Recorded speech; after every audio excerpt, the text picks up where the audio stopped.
Исполняющая обязанности вице-премьер-министра Эльвира Сурабалдиева посетила СИЗО-1 города Бишкек. Она осмотрела дежурную медико-санитарную части, кухню для специального контингента, камеры, в которых содержатся следственно арестованные, жилое помещение осужденных, оставленных для выполнения хозяйственных работ. Как было отмечено, в СИЗО-1 имеется оснащенная клиника, бактериологическая лаборатория, медработники специального учреждения обучены проведению ПЦР-анализов. Сурабалдиева отметила важность строгого соблюдения положенных санитарных норм с учетом риска завоза и распространения новых штаммов ковида и подчеркнула необходимость решения вопроса передислокации СИЗО-1 за черту города и строительства нового здания для учреждения. Также Сурабалдиева ознакомилась с условиями содержания обвиняемых в этом учреждении и побеседовала с гражданами.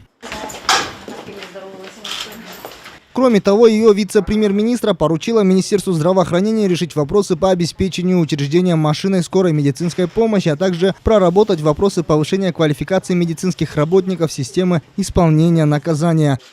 Дастан Касканов, Ирлан Джунушалиев, Нуркамиль Асанов, Алато 24.